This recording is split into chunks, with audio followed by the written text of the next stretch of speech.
We begin tonight with the big story, the sex abuse scandal brewing at the University of Michigan. Good afternoon, I'm Alan Campbell. And I'm Glenda Lewis, a now deceased doctor at the center of a number of sexual misconduct allegations. The university saying it's looking into complaints against Dr. Robert E. Anderson. He was with U of M from 1968 until 2003 and served as the University Health Service Director and athletic team physician. He died in 2008. Then, a decade later, alleged victims began coming forward.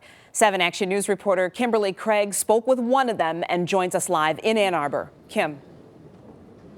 Yes, Glenda and Alan, Robert Stone says what happened to him here at University Health Services traumatized him for 50 years. He was just 20 years old, but he says the women of the Me Too movement gave him the courage to write U of M officials in August and detail what he says Dr. Anderson did to him.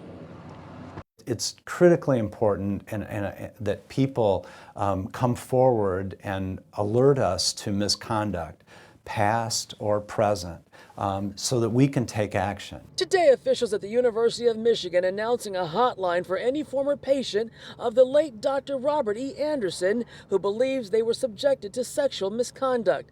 Dr. Anderson was once the head of the university's health service, and in 1971, it's where Robert Julian Stone says Dr. Anderson sexually assaulted him. I knew exactly what was going on, and I was disgusted. Dr. Anderson worked for the University of Michigan from 1968 until he retired in 2003, and during that time he was also an athletic team physician.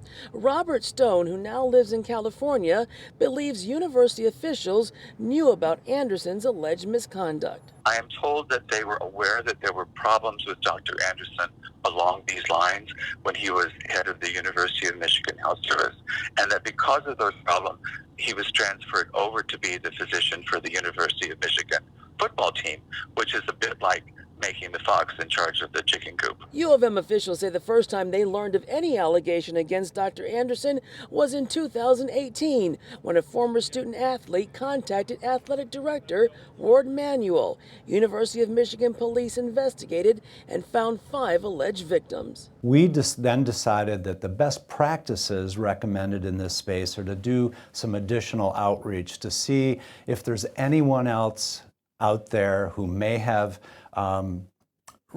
information to report, to share about inappropriate contact with Dr. Anderson.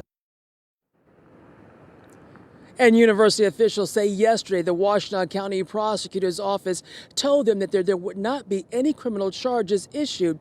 Dr. Anderson died in 2008, and there's also the issue of the statute of limitations. We'll have that hotline number and more information on our website, WXYZ.com. Reporting live in Ann Arbor, Kimberly Craig, 7 Action News. All right, Kim, thank you. And again, investigators are asking anyone who thinks they may have been a victim to come forward.